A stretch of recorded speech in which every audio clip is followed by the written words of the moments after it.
기도하시겠습니다.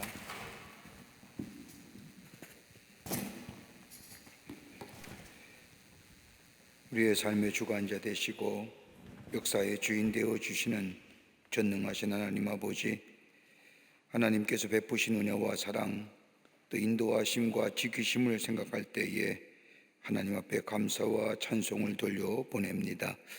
주의 은혜가 늘 우리 안에 넘쳐나 그 은혜 안에 감사와 감격이 넘쳐나게 하시고, 그로 인해 우리의 삶의 영적 에너지가 충만하여 세상을 이기며 하나님의 부르심에 합당한 삶, 많은 자들에게 살아계신 하나님을 증거하는 삶으로 저희들 인도하여 주시옵소서. 아버지 하나님, 저희들이 모일 때마다 하나님 앞에 간절히 기도하는 각 기도의 간구의 내용이 있습니다. 하나님께서 우리의 기도를 들어주시고 응답해 주실 줄을 믿습니다. 먼저는 나라와 이 민족을 위하여 간절히 기도하오니 하나님이여 긍휼히 여겨주시사 이 땅과 이 백성 회복시켜 주시고 치유하여 주시옵소서. 2년이라고 하는 긴 시간 동안 보이지 않는 미중유 같은 바이러스로 인하여 심히 곤고한 가운데 있는데, 주님, 이 땅과 이 백성 위로하여 주시고 이 땅에 속히 이 바이러스가 소멸되게 하시며 사라지게 하여 주셔서 건강한 나라와 건강한 백성 되게 하여 주시옵소서. 방역의 최전선에서 수고한 이들이 있습니다. 저들의 수고와 땀 흘림이 헛되지 않도록 하나님의 확산세를 막아주시고, 아버지 하나님이여 속히 안정되는 역사, 그래서 우리가 일상으로 돌아올 뿐만 아니라 하나님의 전에 모이게 힘쓰며 하나님 앞에 예배드리게 힘쓰는 그런 날이 올 수 있도록 주께서 역사하여 주시옵소서. 아버지 하나님이여, 이 나라의 정치와 경제와 사회와 문화 모든 분야에 하나님이 친히 주인 되어 주시사 하나님의 공의와 정의가 물과 하수같이 흐르는 이 나라 되게 하여 주시옵소서. 특별히 하나님 앞에 간구합니다. 아버지 하나님의 내년에 새로운 지도자를 선출하는데 하나님이여, 주께서 이 땅과 이 백성 위에 꼭 맞는 지도자 허락하여 주시옵소서. 모세와 같은 지도자 허락하여 주시길 원합니다. 이 백성을 읽고 새로운 미래를 향하여 타협할 수 있는, 나아갈 수 있는 지도자가 아버지 우리에게, 이 백성에게 허락하여 주시옵소서. 아버지 하나님이여, 정말로 새로운 지도자 선출을 앞대 두고 참으로 혼탁한 가운데 있는데 아버지 하나님, 주께서 함께하여 주시고 아버지 하나님이 정말로 이 백성과 이 나라에 꼭 맞는 지도자 하나님 허락하여 주시며, 특별히 국민들에게 바른 선택과 분별력을 허락하여 주시옵소서. 경제도 부흥하게 하여 주시길 원합니다. 아버지 하나님의 경제 어려움을 통하여 아버지 하나님의 정말로 비근권의 사각지대에 있는 자 없게 하여 주시고, 아버지 온 백성이 이 어려운 때에 하나 되게 하셔서 하나의 미래를 향하여 나아가게 하시며, 그로 인하여 하나님이 주시는 축복을 누릴 수 있도록 하나님의 이 백성 위에 축복하여 주시옵소서. 아버지 하나님의 사회도 나눔과 분열과 갈등과 대립의 모습은 다 물러가게 하여 주시고 서로 용납하며 아버지 하나님의 상생할 수 있는 이 사회 되게 하여 주시며, 가장 악한 범죄들, 아버지 하나님의 생명을 경시 여기는 잘못된 일들 이 땅에서 다 사라지게 하여 주시며 서로 존중히 여기며 새로운 미래를 향하여 나아가는 이 사회가 되어줄 수 있도록 주님 도와 주시옵소서. 악법과 같은 법은 다 아버지 하나님의 제지해 주시며 아버지가 특별히 차별금지과 같은 잘못된 법이 제정되지 않도록 소수의 인권과 자유를 보장한다는 이유 아래 죄악이 당연시되는 잘못된 법 만들어지지 않도록 하나님께서 막아 주시옵소서. 아버지 하나님을 기도합니다. 교회들마다 하나님이여, 진리의 등불을 높이 들고 예수 그리스도의 십자가의 복음을 전하는 한국교회가 되기를 원합니다. 미중유 같은 바이러스로 인하여 예배드리지 못하고 함께 기쁜 마음으로 모이지 못한 일도 긴 시간입니다. 아버지 하나님이여, 아버지 하나님이여, 제단이 무너지며 아버지 예배가 사라지는 이때에 하나님 역사하여 주셔서 다시금 이 땅의 백성들에게 아버지 하나님을 향한 뜨거운 불붙는 신앙을 허락해 주시고 모이게 힘쓰는 아버지 교회들이 되게 하시며 하나님 앞에 예배드리게 힘쓰는 제단들이 되어줄 수 있도록 하나님께서 지켜 주시옵소서. 마지막 때는 아버지 패하기를 기뻐한다고 했는데 아버지 하나님의 마지막 때 아버지 하나님의 모습이 보이지 않도록 도와주시며 행여나 우리의 죄악과 우리의 아버지 하나님의 허물이 있다면 하나님 앞에 자복하며 회개하며 다시 회복의 역사를 경험케 하여 주시옵소서.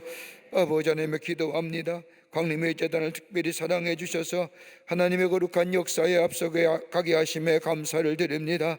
이 재단을 통하여 하나님 나라가 널리 확장되게 하여 주시며 주의 구원의 역사가 매일매일 일어나게 하여 주시며 이 재단의 아버지 찬송과 감사와 감격과 예배와 기도가 기적과 표적이 끊이지 않도록 하나님께서 역사하여 주시옵소서.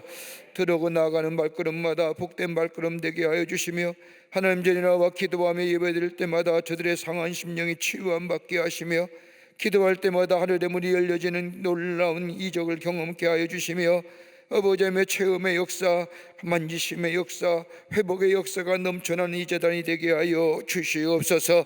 더더욱 시대적 사명을 감당하기를 원합니다.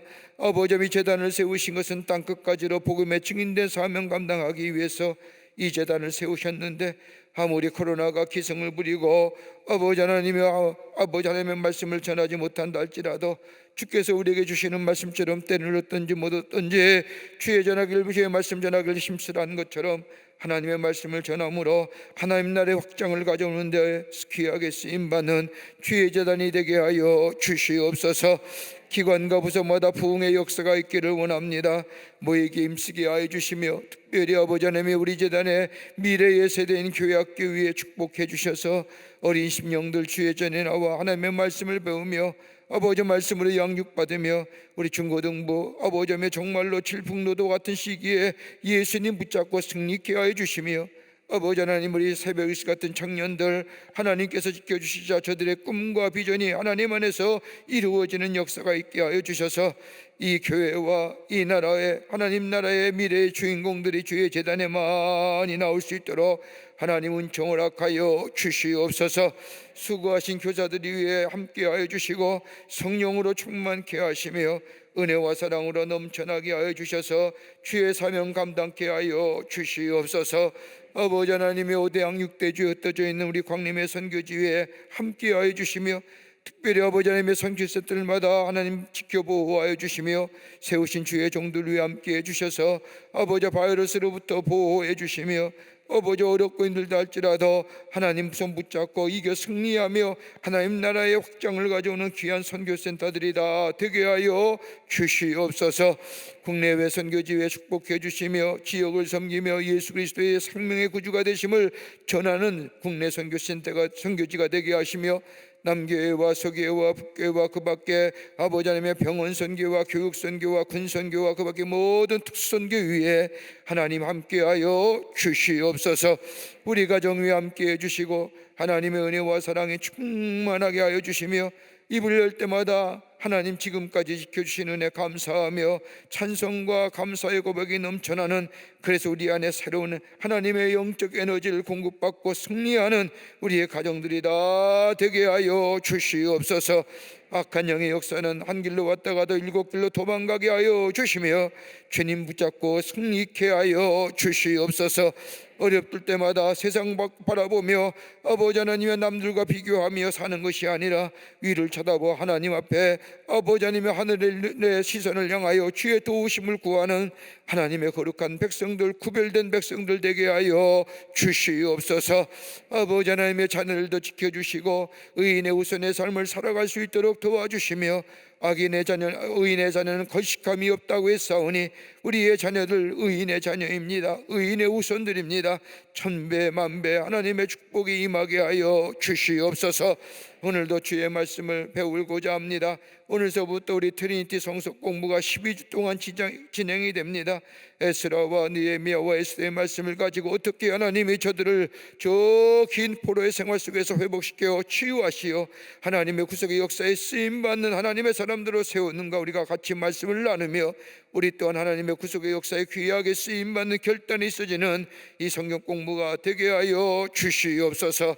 시작합니다. 마치는 시간까지 성령께서 함께하여 주시고 아버지 모든 성도님들 오프라인이나 온라인에 함께 모여서 말씀을 연구하며 새롭게 치유와 회복의 역사, 부흥의 역사 가져올 수 있도록 이번 성경 공부 이후에 축복하여 주시옵소서.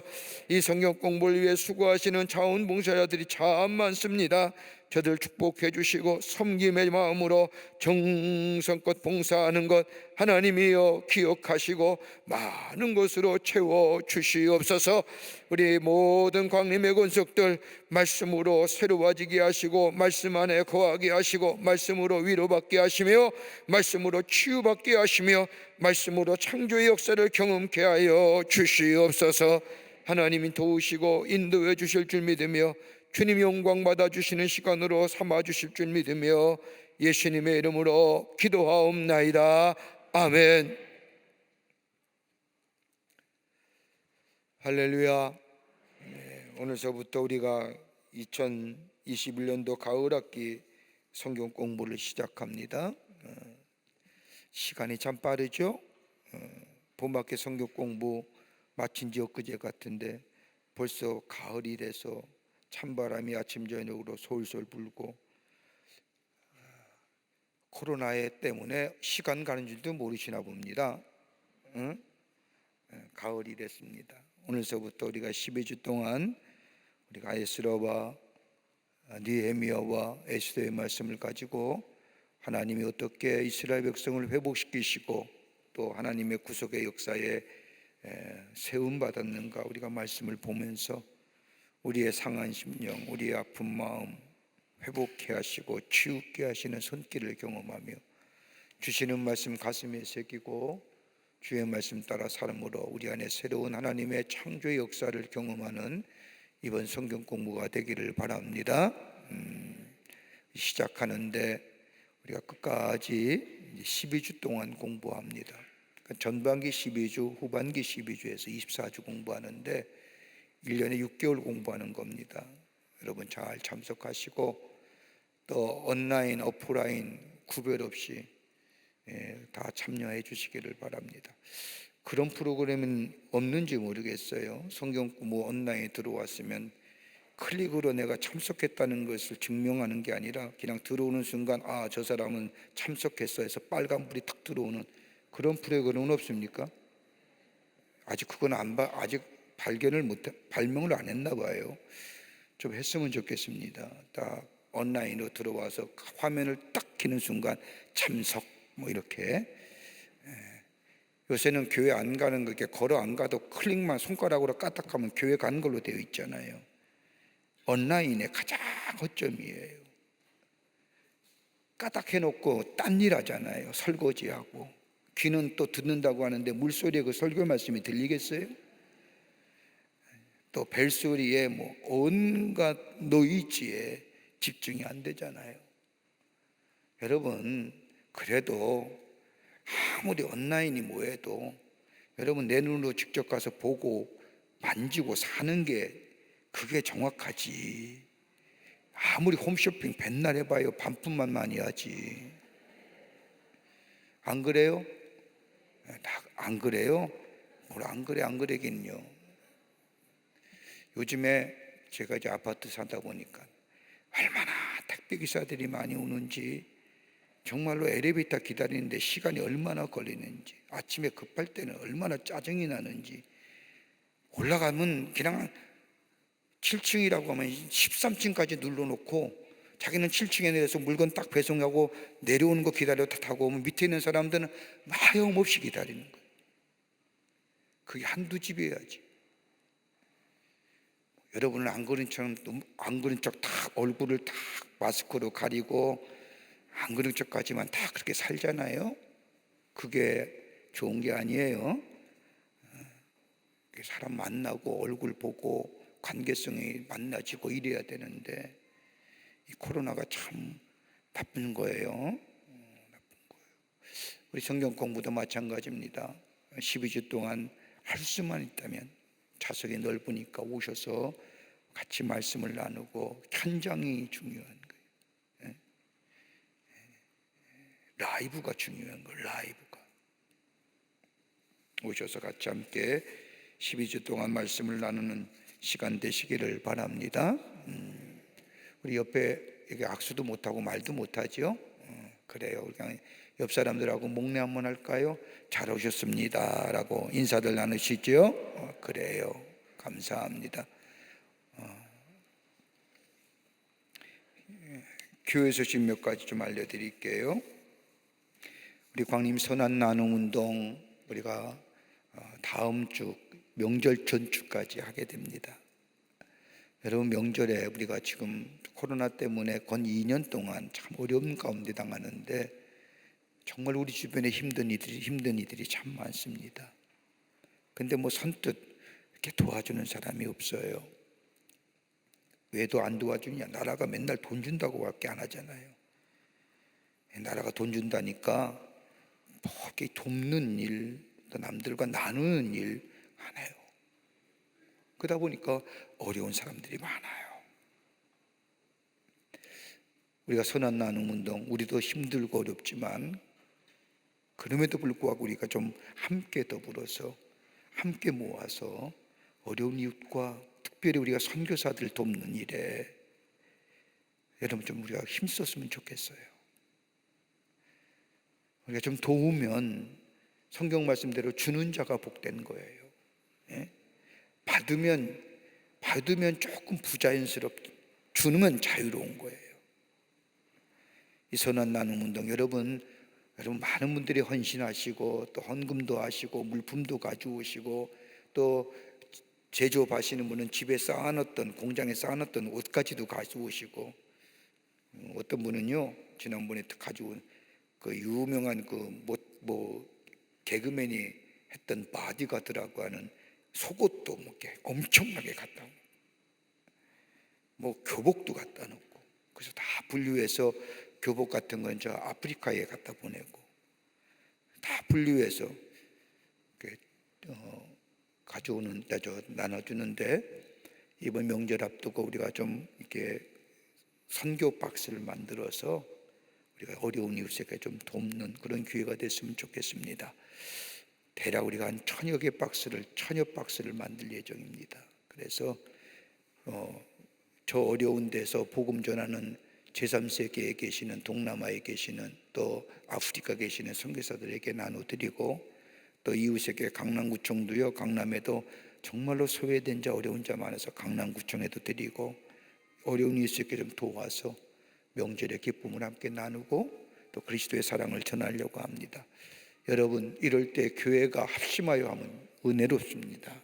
복음이 증거되는 겁니다. 예수 그리스도의 사랑이 증거되는 겁니다. 나 혼자 하면 힘들어요. 혼자 못하잖아요. 우리 교회 공동체에 그리스도의 사랑으로 하나 된 공동체 여러분들이 함께 모여서 합심하면 아주 귀한 역사가 일어납니다. 여러분들 많이들 동참해 주시기를 바랍니다. 왜 아멘들 안 해요? 마스크 썼다고 그냥 안 하는 거예요? 여러분 아멘도 하시고 그러셔야 됩니다. 이 일에 여러분 많이들 동참해 주시기를 바랍니다. 그래요.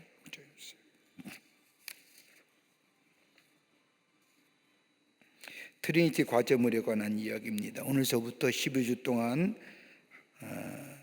하시게 되는데 과제물은 정해진 날짜에 맞춰서 꼭 제출해 주시기를 바랍니다. 꼭 제출해 주세요. 그 다음에 자기 고유 번호 있죠? 생년월일과 생년월일 기입하는 것, 교구하고 성함 쓰는 것 잊지 마시고요. 꼭 쓰시길 바라고요. 제출 마감 날짜보다 늦게 내시면 한 주에 10점씩 감점하겠습니다. 그래도 많이 봐주는 거예요. 10점씩 감점하겠습니다. 그러니까 그리고 4주 과제물 늦게 내면 결석으로 처리하겠습니다.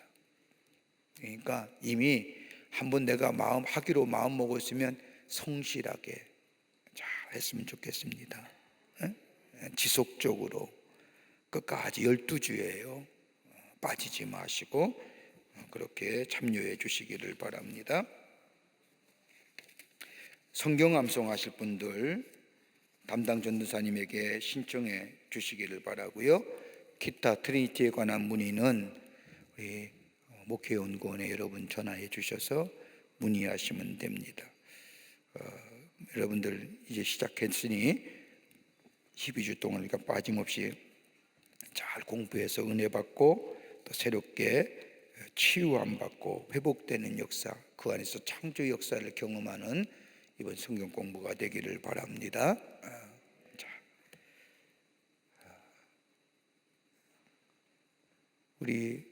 오늘은 우리 성경 공부의 자원봉사자들도 계시고 트리니티 찬양단도 계시고 목회연구원에 우리 전도사님도 계시고 또 수고하시는 분들 참 많은데 우리 끝날 때 박수 치고요, 수고 많이 해주시기를 부탁을 드립니다. 감사합니다. 자, 성경 말씀 보겠습니다. 우리 남교회와 서교회와 북교회 성도님들도 열심으로 참여해 주시고 또 온라인으로 참여하신 분들도 끝까지 참여해 주시기를 바랍니다. 오늘 에스라서 1장 말씀만 같이 교독하겠습니다. 제성경으로 711면입니다. 에스라서 1장 1절부터 11절 말씀까지 우리 함께 제가 한 절 읽고 여러분이 한 절 읽고 교독하도록 하겠습니다. 바사왕 고레스 원년에 여호와께서 에레미야 입을 통하여 하신 말씀을 이루게 하시려고 바사왕 고레스의 마음을 감동시키심에 그가 온 나라에 공포도 하고 조소도 내려 이르되 바사왕 고레스는 말하노니 하늘의 하나님 여호와께서 세상 모든 나라를 내게 주셨고 나에게 명령하사 유다 예루살렘에 성전을 건축하라 하셨나니 이스라엘의 하나님은 참신이시라. 너희 중에 그의 백성된 자는 다 유다 예루살렘으로 올라가서 이스라엘의 하나님 여호와의 성전을 건축하라. 그는 예루살렘에 계신 하나님이시라. 그 남아있는 백성이 어느 곳에 머물러 살던지 그곳 사람들이 마땅히 은과 금과 그 밖의 물건과 짐승으로 도와주고 그 외에도 예루살렘에 세울 하나님의 성전을 위하여 예물을 기쁘게 드릴지니라 하였더라. 이에 유다와 베냐민 족장들과 제사장들과 레위 사람들과 그 마음이 하나님께 감동을 받고 올라가서 예루살렘의 여호와의 성전을 건축하고자 하는 자가 다 일어나니 그 사면 사람들이 은그릇과 금과 물품들과 짐승과 보물로 돕고 그 외에도 예물을 기쁘게 드렸더라. 고레스 왕이 또 여호와의 성전 그릇을 꺼내니 옛적에 느부갓네살이 예루살렘에서 옮겨다가 자기 신들의 신당에 두었던 것이라. 바사왕 고레스가 창고지기 미드라색에 명령하여 그 그릇들을 꺼내어 세어서 유다 총독 세스바살에게 넘겨주니 그 수는 금조씨가 30개요 음조씨가 1000개요 칼이 29개요 금 대접이 30개요 그보다 못한 은 대접이 410개요 그 밖의 그릇이 1000개이니 같이 읽겠습니다. 금은 그릇이 모두 5400개라. 사로잡힌 자를 바벨론에서 예루살렘으로 데리고 갈 때에 세스바살이 그 그릇들을 다 가지고 갔더라. 아멘. 아멘. 오늘 우리가 에스라서를 시작하면서 에스라, 느헤미야, 에스더의 말씀을 같이 나누면서 우리가 에스라의 말씀을 같이 좀 읽었습니다만은 오늘은 첫 시간이니까 에스라서에 대한 서론의 부분을 우리 함께 에스라서가 어떤 말씀인가, 에스라서가 도대체 어떤 내용으로 쓰여졌고 언제 쓰여졌고 기록의 목적이 무엇이며 에스라서 통하여 하시고자 하는 하나님의 말씀이 무엇인가 우리가 개론적으로 좀 알아본 후에 그 다음에 본문의 말씀을 가지고 함께 말씀을 나누도록 하겠습니다. 여러분 유인물 다 받으셨죠? 다 있으시죠? 네, 유인물 보겠습니다. 자, 서론입니다. 이 에스라서는 바사왕 고레스 1세 1차 기환 조서가 내려진 BC 338년부터 에스라를 따른 일부 백성들이 2차로 귀환한 BC 458년까지 약 80년대의 기간을 시대 배경으로 삼고 있습니다. 여호야김 3년에 바벨론 1차로 포로로 잡혀간 이래 약 70년의 세월이 지난 후 하나님은 마침내 남은 자들을 위해서, 여러분 남은 자라는 게 어떤 사람이에요? 리멘트라고 해서 구약 성서에 남은 자의 이야기가 참 많이 나오는데, 이 리멘트라고 하는 남은 자는 다름이 아니라 사전적 정의를 보면 남아있는 것, 남겨진 것, 히브리어로 말하면 샤르라고 얘기하고 헬라어로 레민마라고 얘기하는데, 사람들이 죽거나 뿔뿔이 흩어진 그 가운데서도 남아있는 자. 어떤 사람은 이렇게 얘기해요. 하나님 나라의 헌것들, 하나님 나라의 걸레. 무슨 의미냐면 몹쓸 것, 버려진 것이 아니라 이들을 통하여 하나님이 걸레를 이용하여 세상을 깨끗게 하시기 위한 자들, 그러기 위해서는 하나님을 향한 믿음이 있는 자들, 하나님의 주권을 인정하는 자들, 하나님과의 계약 사상, 하나님의 언약 사상에 있는 자들. 하나님의 역사는요, 아무나 의해서만 하나님의 구속의 역사가 이어진 것이 아니라 이런 남은 자를 통해서 어떤 시련과 어떤 어려움과 어떤 환난 속에서도 하나님을 향한 신앙을 잊어버리지 않는 자들을 통해서 하나님의 구속의 역사가 이어져 왔던 것을 보게 됩니다. 여기도 마찬가지예요. 70년의 세월이 흘렀는데 여러분, 에스라서 2장의 말씀을 보면 저 1차의 포로 기환의 명단들이 쭉 나오는데 그들이 다 어떤 지파냐? 여러분, 나중에도 말씀드리겠지만은 여러분, 이스라엘 백성이 이스라엘이 솔로몬 사후에 솔로몬의 죽음에 두 개의 나라로 나누어지잖아요. 여로보암 시대와 르호보암 시대로. 저 북이스라엘 왕국은 솔로몬의 신하였던 여로보암에서 시작되고, 그 다음에 남유다는 솔로몬의 아들 된 르호보암서부터 시작이 되잖아요. 그리고 어느 때 끝나느냐? 저 북이스라엘 왕국은 BC 약 732년인가요? 그때 누구에 끝나냐면, 저도 이제 머리가 나빠져 가고 자꾸 잊어버려 가지고요. 누구에 의해 끝나냐면 저 시드기야에서 끝나나요? 북이스라엘 왕국 19대의 호세와 왕에서 끝나게 되고 남유다는 시드기야에서 끝나게 돼요. 그러니까 북이스라엘 왕국은 여로보암부터 시작된 이 북이스라엘 왕국은 누구에서 끝나고 나냐면 호세와라고 하는 19대 왕이 거친 후에 약 721년에 망하게 되고, 남유다는 저 르호보암부터 시작되어 가지고 어디서 끝나냐면 시드기야에서 20대 왕의 시드기야에서 580년에 유다가 망해지게 됩니다. 둘로 나눠지지요.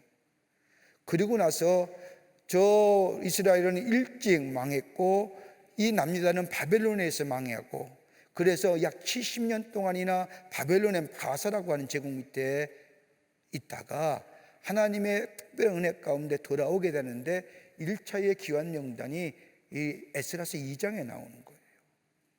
그 2장의 명단에 나온 보면 여러분 아시다시피 북이스라엘 왕국은 10개의 족속, 10개의 지파에 의해서 북이스라엘 왕국이 만들어졌고, 그 다음에 유다는 뭐예요? 유다 지파와 베냐민 지파에 의해서 남유다가 형성이 됐잖아요. 아시긴 아는 거예요? 들은 것 같아요? 지난 시간에 배웠어요. 올해도 아니에요. 3개월 전에 배웠어요. 그렇게 두 개의 나라는 나눠졌다가 다 망하잖아요. 북이스라엘 왕국은 아수르에게 망하고 여기는 뭐예요? 바벨론에게 망한단 말이에요. 남유다는. 그래가지고 바벨론이 누굴 먹어요?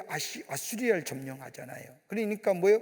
전 이스라엘 백성이 바사라고 하는 저 바사에 의해서 속국이 되어 그 밑에 약 70년간의 포로 생활을 해요.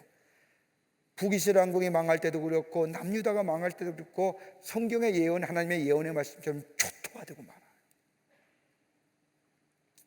그리고 70년을 저 바벨론에 가서 살아요. 그리고 돌아오는 거예요. 그런데 2장의 말씀을 보면 그 명단이 나오는데 그 명단을 보면 남유다에 속한 유다나 베냐민 지파만 오는 것이 아니라 북이스라엘 왕국에 속한 사람들까지도 함께 예루살렘으로 돌아와요. 그런데 북이스라엘 왕국 사람들 가운데 모두가 다 돌아오는 것이 아니라, 여러분 성경 말씀을 보면 1차 기환에 돌아오는 인원수가 몇 명이냐면 수십만, 많게는 어떤 사람은 많게는 100만 가까이 이스라엘 백성이 저 바벨론에 넘어갔는데 몇 명이 1차 때 돌아오냐면 5만 명만 돌아와요. 5만 명만.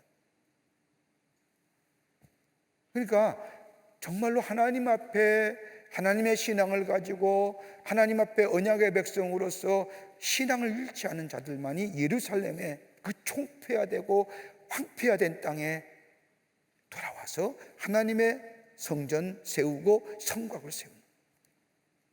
여러분, 하나님의 구속의 역사는 아무나 다 믿는 사람이라 해서 다 하나님의 구속의 역사에 쓰임받는 게 아니라 하나님의 언약의 말씀을 굳건히 믿고 그 약속의 말씀을 붙잡고 하나님에 대한 신앙을 잃어버리지 아니한 자들을 위해서 하나님의 구속의 역사를 써내려 가신다는 거예요. 여러분, 만약에 우리의 신앙이, 여러분 우리나라의 역사를 가만히 보세요. 우리나라가 기독교가 복음이 들어온 지 약 138년이 됐는데 138년의 역사 동안 이 나라가 그나마 신앙 잃어버리지 아니하고 믿음 잃어버리지 아니하고 이나마 이 나라가 이렇게 된 것은 뭐예요? 구약성서에 나오는 남은 자 같은 초기에 그리스도의 신앙 안에서 하나님의 약속을 부여잡고 하나님의 약속의 성취가 이루어질 것만을 기다리며 살았던 그 신앙의 성조의 뜨거운 나라 사랑과 그 믿음이 오늘 그것이 우리의 전승이 되어 오늘의 이 믿음의 자리, 이 교회에 터가 생기는 거예요. 그거 부정해서는 아니 돼요. 매번 얘기하지만요, 대한민국의 역사는요 하나님의 거룩한 역사라 해도 과언이 아니에요. 이 나라에 기독교의 복음이 들어왔을 때에 이 나라의 종교가 어떤 종교였어요? 유교였어요. 불교였어요. 이 나라에 정말로 어두운 그때에 유교가 불교가 뭘 대안을 했었어요? 아무도 대안을 주지 않았어요. 오직 기독교의 복음이 어느 나라 하나님 나라의 사상이 거기에 평화와 평등과 그리고 소망이 이 민초들에게 그 복음이 전해질 때에 그 일제의 점령기 속에서 압제하에서도 그 소망을 붙잡고 그 믿음을 가지고 인내하며, 그러기 1945년에 재헌국회가 시작될 때 처음으로 그 국회 될 때 뭐로 시작했는지 아세요? 기도로 시작했어요. 그 역사 잊어버리면 안 돼요. 여러분, 지금도 여러분 다 스마트폰에서 인터넷 보면 재헌국회 때 기도했던 사람이 누구예요? 재헌국회의원이었던 목사님이 처음으로 기도하시는 거예요.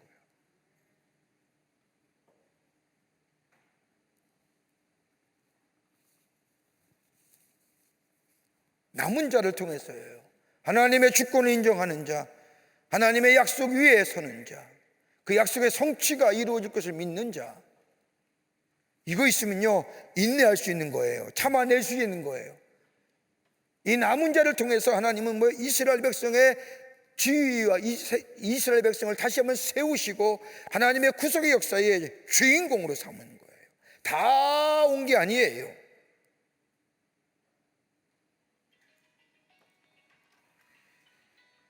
그러기에 이 에스라서의 말씀은 다른 것이 아니라 하나님의 언약의 발판을 삼아서 언약 공동체를 새로이 구성하고자 하는 희망찬 전진과 끊임없는 대적들의 방해와 공작, 그리고 마침내 믿음으로 모든 난관을 극복해 나가는 용기와 지혜가 담겨져 있는 말씀이에요.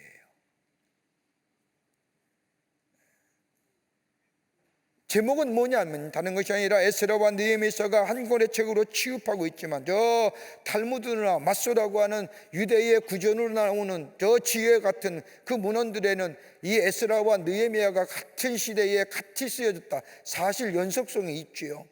에스라도 저 바벨론의 포로 잡혀가 있고 느헤미야도 바벨론의 포로로 잡혀왔지만, 여러분 앞으로도 배우겠지만 제1차 기업 때는 누가 왔냐면 스룹바벨과 예수가 왔고 그 다음에 느헤미야가 왔고 그 다음에 에스라가 왔는 거예요.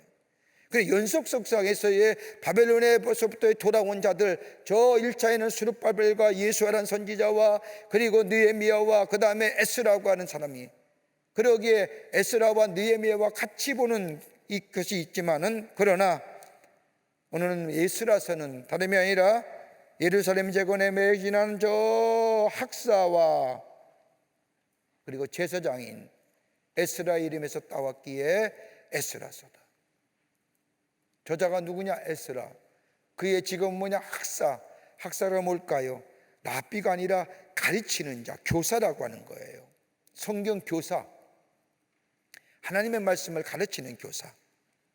나중에도 우리가 말씀을 배우겠지만은 어떻게 에스라서가 하나님의 나라의 말씀을 가르칠 수 있는 교사가 되었느냐?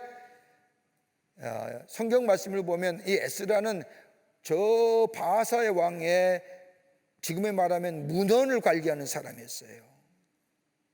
여러분, 이스라엘 백성이 오늘도 저기 성경 말씀을 보면 1장 후반부의 말씀을 보면 저 바벨론이나 아시리아나 바벨론이 예루살렘을 점령할 때에 뭘 가져가요? 성전에 쓰던 그릇들을 다 가져가요. 그거 가져가면서 이스라엘 역사책들을 다 가져갔을 거예요. 그리고 저 성전의 기구들은 자신의 창고 안에 모아두었고, 나중에 그 이유를 얘기하겠습니다만 책들은 도서의 문헌에 나왔을 거예요. 왜요? 자신의 성전에 관한 이야기이기 때문에. 그 왕의 문헌을 관리하던 이 학사가, 교사가, 이 에스라가 그 역사책을 보면서, 이스라엘의 역사를 보면서 하나님이 어떻게 이스라엘 백성을 인도하고 지키셨는가를 보면서 그는 하나님의 구속의 역사,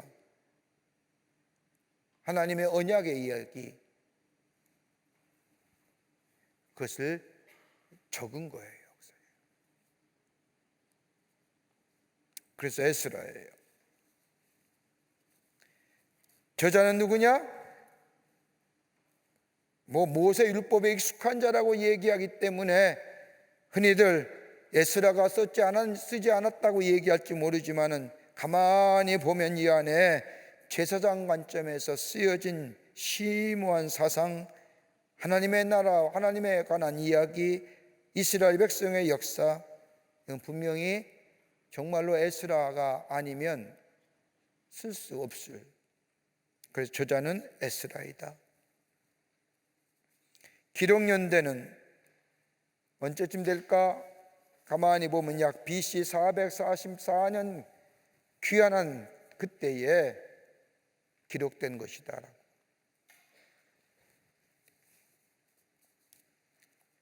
에스라가 가지고 있는 주제와 특징은 어떤 것일까요? 기록 목적은 무엇일까요? 다름이 아니라 본서는 이스라엘 백성들의 바벨론으로부터의 귀환과 성전 재건의 내용을 주제로 하나님께서 그의 백성을 위해 뭘 하신다고요? 주권적으로 간섭하시고 보호하신다는 사실을 구체적으로 증거하기 위해 쓰여진 거예요. 하나님의 주권, 하나님의 주인 되심. 여러분, 우리가 기도할 때 역사의 주인이 되시는, 그 맞는 얘기예요. 우리의 역사나 우리의 인간의 삶이나 우리의 모든 것의 주인 되시고 주권하시는 하나님, 저 이스라엘 역사, 저 바벨론의 포로생에서 예루살렘으로 돌아오게 한 것도 하나님의 주권적인 역사, 성전을 세우게 하시고 성전을 일으키시고 저들을 다시 한번 하나님의 구속의 역사의 주인공으로, 정말로 죄 많고 문제가 많은 저 이스라엘 백성에도 불구하고 하나님의 구속의 역사의 주인공으로 삼으시려고 하는 하나님의 주권적인 역사.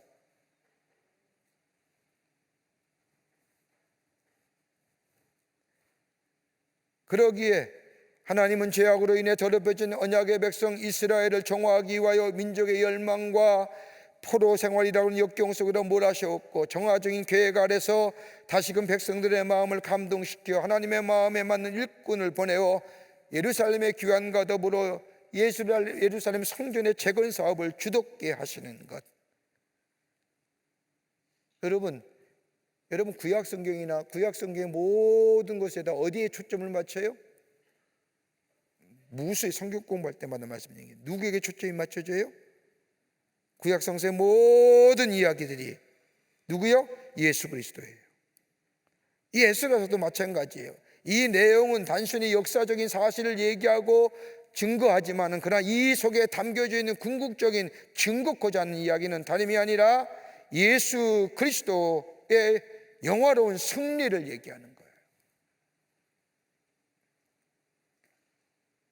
한 가지 사실만 우리가 좀 알아둘 필요가 있어요. 구약의 성서나 여러분 아브라함 보세요. 저 요셉 이야기 보세요. 다윗의 이야기 보세요. 여러분 사무엘의 이야기 보세요. 다 야곱을 얘기하고 요셉을 다 예수 그리스도의 예표, 예수 그리스도의 행하실 일 다 뭐야? 초점이 어디로? 예수 그리스도에 향하고 있다는 거야. 에스라도 예외는 아니에요. 하나님의 아들 되시는 예수 그리스도의 영화로운 궁극적인 승리를 연상시킨다는 거예요.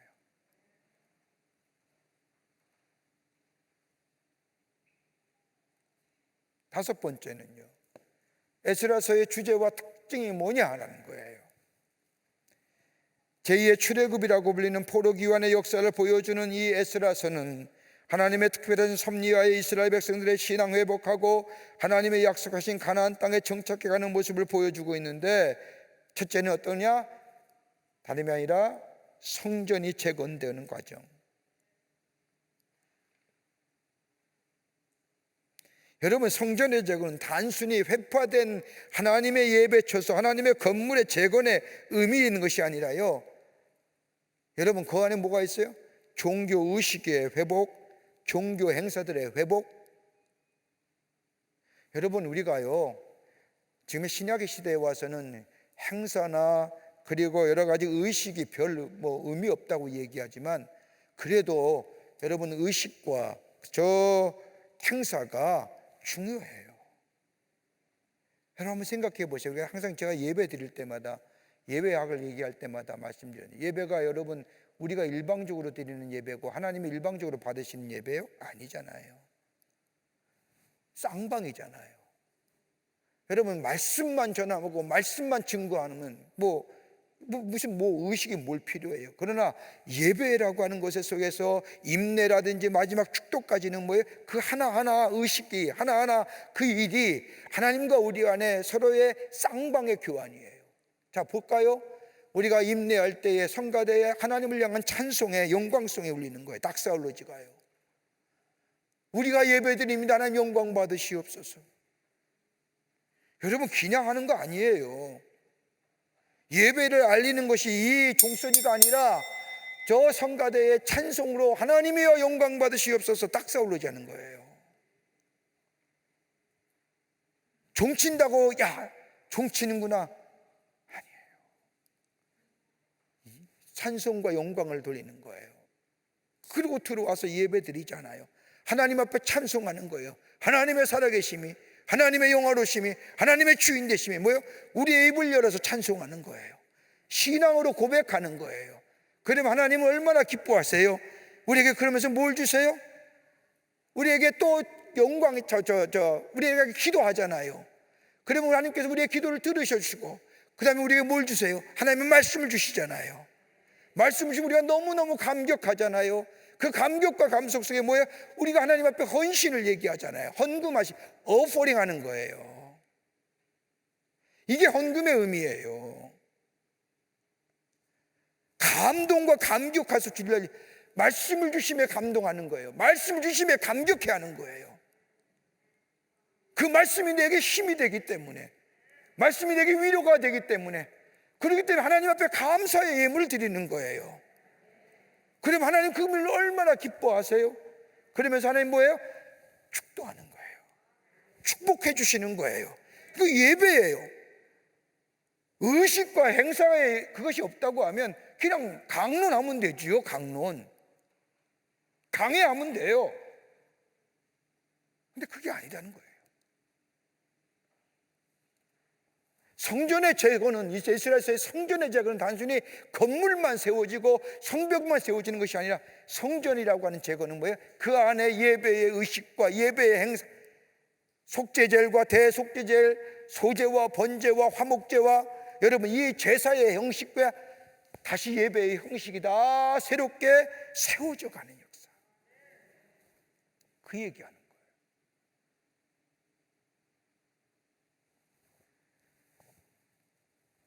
새롭게 회복해 하시는 역사를. 또 하나 있다고 한다면 하나님과 이스라엘 백성의 언약의 관계가 강조돼요. 에스라서의 말씀을 보면 다름이 아니라 족장시대 이래로 언약은 하나님과 이스라엘 백성 사이의 관계를 이어주는 수단이에요. 여러분 가만히 성경 말씀을 보세요. 아브라함과 하나님과의 맺은 약속이 뭐예요? 커버넌트, 언약이 뭐예요?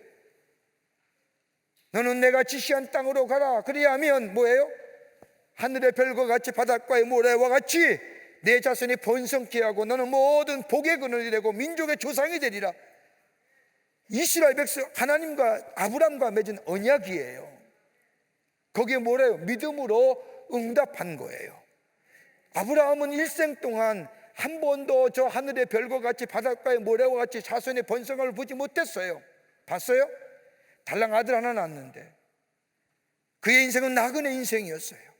아침에 일어나면 장막을 거두고 저녁이면 장막을 피고 하나님 앞에 장막을 내릴 때마다 예배드리고 제사드리고, 그리고 일생을 나그네처럼 살던 이 아브라함이 하나님과 맺은 약속은 뭐예요? 하나님이 바닷가의 모래와 같이 하늘의 별과 같이 하나님의 자손의 번성을 주신다는 그 약속의 말씀, 언약의 말씀을 믿고 그의 인생에 나그네 길을 걸어간 거예요. 야곱은 뭐예요? 창세기 27장의 말씀처럼 저 루스 광야에서 아버지와 형을 속이고 저 삼촌의 집에 내려가다가 저 하늘 열문이 열리고 하늘의 천사가 서닥다리라고 오르락내리락 하는 모습을 보면서 하나님의 음성을 들을 때, 하나님이여 당신의 약속의 말씀대로 내게 행하시면 나는 10의 1조를 드릴 것이고 난 다시 이쪽에, 그게 약속이에요. 그러니까 이 언약은요 이스라엘 민족 전체에게 한 게 아니라 그때마다 때마다 하나님은 아브라함과 맺으시고 요셉과 맺으시고 다윗과 맺으시고 야곱과 맺으시고 이삭과 맺으시고 모세와 여호수아, 때마다 하나님은 그 백성들에게 약속하고 언약의 말씀을 맺고 조건이 있어요. 그러면 나는 너의 하나님이 되고 너는 나의 백성이 되리라.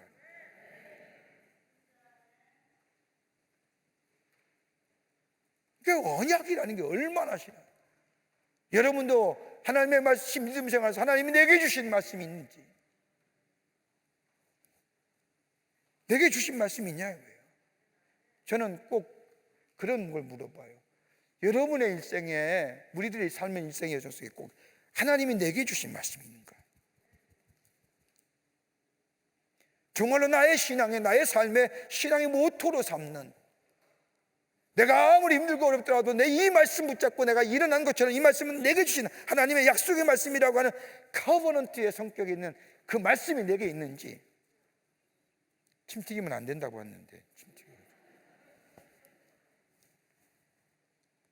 있으세요?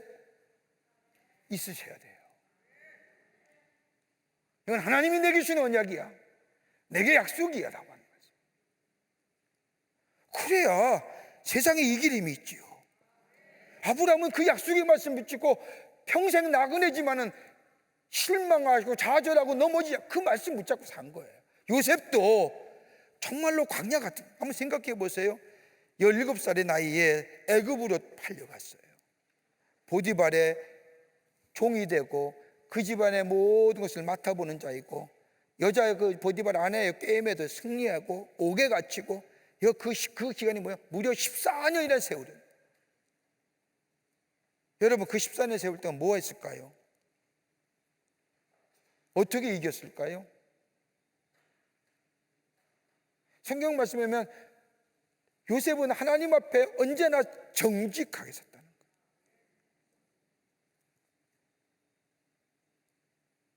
나중에 보면 하나님이 그와 함께 하셨다는 사실을 다 요셉이 고백하잖아요. 여호수아의 고백은 뭐예요? 내가 너와 함께 하리라, 놀라지 말라, 두려워하지 말라, 내가 널 굳세게 하리라. 그 말씀을 듣고 그의 장막에서 나와서 이스라엘 백성을 이끌고 가잖아요. 모세 이후에. 우리 안에 그 말씀이 있냐 이거예요. 그 언약의 말씀이.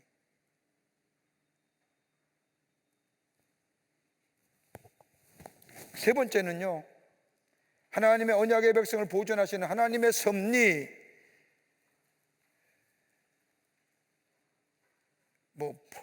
provide, 이런 식으로 얘기해. 섭리, 뜻.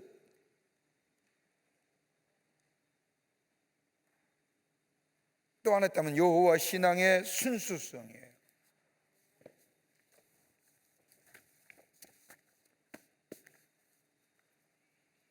이것이 우리 가운데 있는 거예요.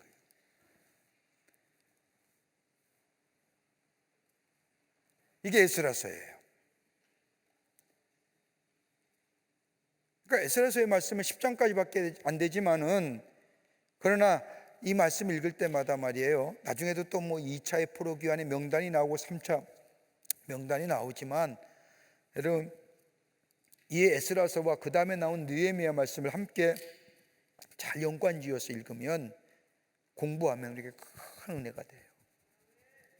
어떻게 무너진 성전을 세워갔는지, 우리의 무너진 신앙을 어떻게 세워야 될 것인지.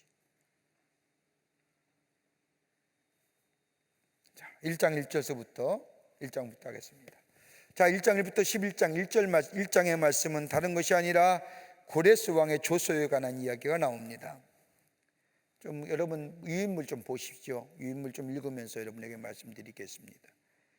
본서는 역대하의 끝부분으로 이어지는 내용으로서 포로기환에 관한 하나님의 약속이 어떻게 성취되었는가를 보여주며 성전 재건에 관한 기사를 언급한 전반부 1장서부터 6장의 말씀과 이스라엘 백성의 개혁운동에 관한 기술한 이 후반부 7장부터 10장으로 구성되어 있습니다. 1장은 본 예스라서의 서두에 관한 말씀으로 스룹바벨이 인도한 제1차 기환 사실을 말하고 있습니다.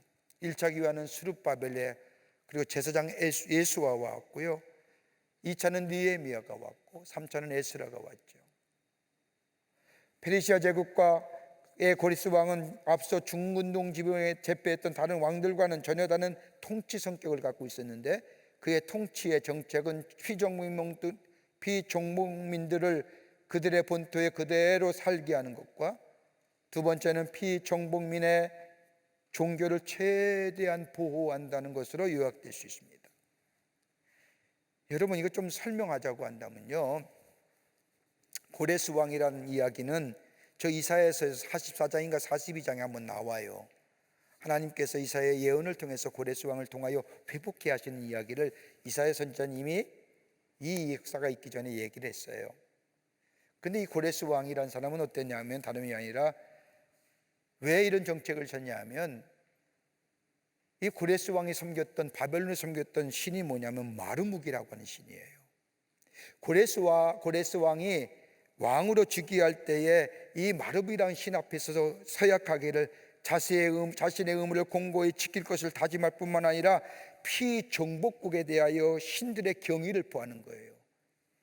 이렇게 함으로써 뭐예요? 자신이 믿는 신이 그들의 신보다 위대하다는 사실을 보여줍니다. 그러니까 내가 이 신을 믿고 있는데 내가 저들의 신에서 관용을 베푸면 내가 정복자 아니에요? 내가 힘 있는 자 아니에요? 내가 믿는 신이 제일 힘 있고 능력 있고 제일 큰 신이에요. 다른 신에 대해서 너그럽게 관용을 베푼다고 한다면 뭐예요? 내가 믿는 신이 위대함을 다른 사람에게 보여줄 수 있는 기회예요. 그러기에 자기 신이 정복한 다른 나라의 정복자들의 믿는 신들을 다 관용을 베풀었고, 그리고 피정민들의 종교를 최대한으로 보장해줘요.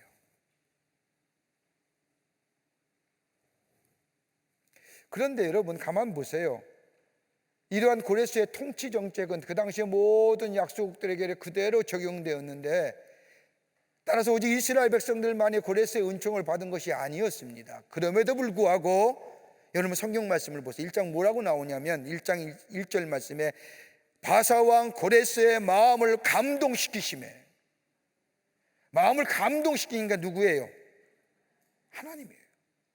그러니까 이스라엘 백성의 이 고레스 왕의 종교 정책은 유대 백성에만 국한된 것이 아니라 전 약소국, 저 바사의 제하에, 바사의 치하에 있던 모든 나라에게 다 적용될 수 있는 부분인데, 근데 유독 왜 에스라는 왜 하나님의 역사, 하나님의 일, 하나님의 주권을 얘기했느냐? 여기에 바사왕 고레스의 마음을 무가시켰어요. 감동시키시가 누구냐 말이에요. 하나님이시다.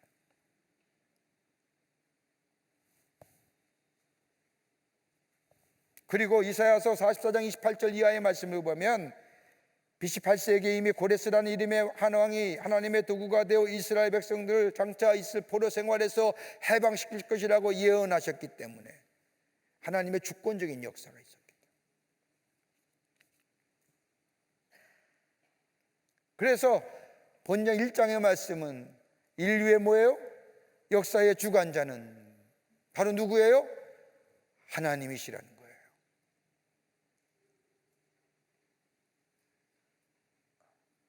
이렇게 보면 우리의 이 삶의 주관자도 누가 되세요? 우리 주관자는 누구예요? 하나님이시라는 거예요. 내가 결정하고 내가 판단하고 내가 선택하고 내가 하는 것 같지만 아니라는 거예요.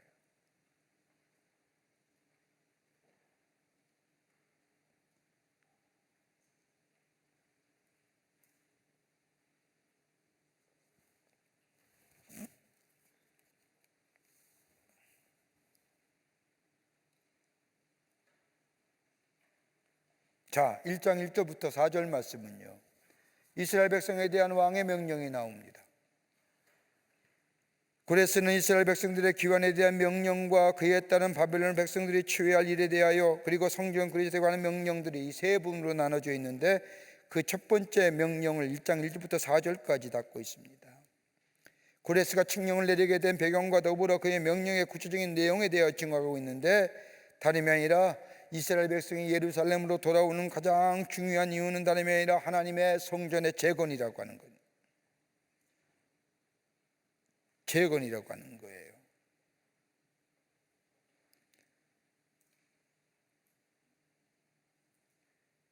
여러분, 여기 1장 2절의 말씀을 보면요, 바사왕 고레스는 말하노니 하늘의 하나님 여호와께서, 여러분, 하늘의 하나님 여호와께서라고 하는 이 용어가요, 그냥 하는 용어가 아니에요. 구약성서에 몇 번 나오냐면 22번이나 나와요. 느헤미야와 다니엘서와 에스라서만 해도 여러분 여기에 나오는 저 하늘의 하나님 여호와, 이 용어, 하나님을 향한 이 호칭이 구약성서에 22번 나오는데, 그 가운데 저 다니엘서와 에스라와 느헤미야만 17번 나와요.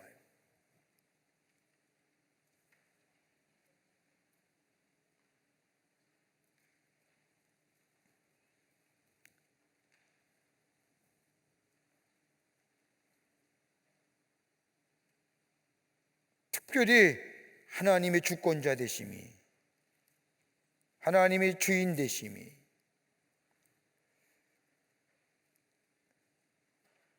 그리고 나서 이 고레스가 칙령을 내리게 된 배경과 더불어 그 명령의 구체적인 내용에 대하여 증언하고 있는데, 고레스는 이스라엘 백성이 예루살렘으로 돌아가야 할 중요한 목적이 성전 재건이 있음을 얘기하고, 그리고 고레스의 이러한 태도는 모든 피정민들의 파괴된 신당을 복귀하는 관용적 전쟁의 한 부분이었지만은, 그러나 그게 아니라 하나님이 강력하게 고레스의 마음을 감동시켜 이스라엘 백성으로 하여금 예루살렘으로 돌아오게 하시고 하나님의 성전을 세우신다고 하는, 그리고 당신과의 백성들과의 언약의 관계를 새롭게 갱신하려고 하는 의도가 드러내고 있다고 얘기합니다.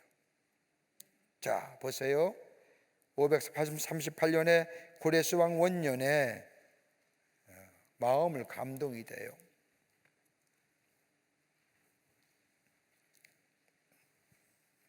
마음을 감동케, 이 강팍한 사람이 마음이 얼마나 마음을 감동해서 이스라엘 백성 돌아가게 하게끔 하는 건 누가요? 하나님이 하시는 거예요. 또 그뿐 아니라 에레미야서 29장 10절의 말씀을 보면 여호와께서 에레미야에게 입으로 하신 말씀을 응하게 하시기 위해서, 이스라엘 백성을 돌아오게 한 것은요, 물론 고레스의 좀 종교 정책이라든지 관용의 정책이라든지 이거 다 했지만은 가장 궁극적인 것은 뭐예요? 에스라서가 얘기하는 건 뭐예요? 하나님이 고레스의 마음을 감동시키셨고, 그뿐 아니라 뭐예요? 하나님께서 약속하신 예언하신 말씀을 성취하시기 위한 거예요. 그러니까 보는 관점이 다른 거예요. 여러분, 우리의 삶의 성경 말씀을 보면서 우리가 성경 가지고 인문학적인 것으로 얘기하는 사람 많아요.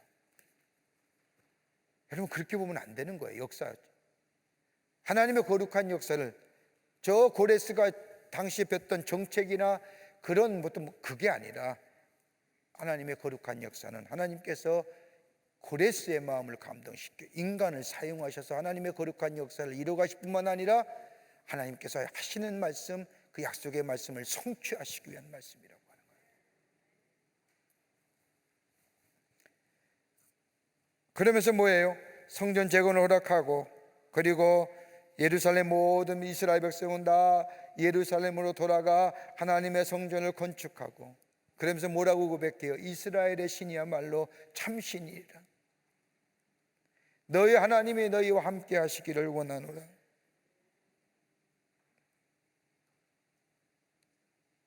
그러면서 그래서 칙령 있죠. 이웃에 사는 사람들은 물질로 유다인을 도울 것이니라. 유다인이 어느 곳에 살든지 그가 돌아갈 때에 그를 도와줄 것이고, 은과 금과 기타 물건과 짐승을 주도록 할 것이고, 예루살렘에 있는 하나님의 성전을 위하여 예물을 줄 것이다라고 하는 거예요. 이게 참 귀하지요. 나중에도 이게 나중에 나오겠지만 5절과 6절의 말씀을 보면 좀 자세히 나오겠지만 말입니다. 좀 다른 관점이지만 고레스가 이렇게 칙령을 내려요. 그래서 이스라엘 백성이 처음으로 예루살렘 성전으로 돌아온 숫자가 5만 명이에요. 한번 생각해 보십시오. 70년을 살았어요. 70년을 살았다고 한다면 이미 생활의 터전이 다 그 페르시아, 저 바하사, 저 바벨론의 생활에 익숙해지는 거예요. 언어라든지 문화라든지. 여러분, 처음에 포로 1세기는 그렇다고 하죠. 1세대는 그렇다. 1.5, 2세대에 와서는 완전히 물거예요. 그런데 그 익숙했던 페르시아에 저 모든 것을 다 내려놓고 저 황폐한 땅, 아무것도 없는 것, 승강이가 거주하는 땅, 예루살렘 중에 초토화된 거기에 와서 다시 하나님의 성전을 세우고 성곽을 세우고 삶의 터전을 이루간다? 불가능한. 하시겠어요? 어려워요. 그럼에도 불구하고 뭐예요? 5만 명이라는 숫자가 예루살렘으로 돌아와요.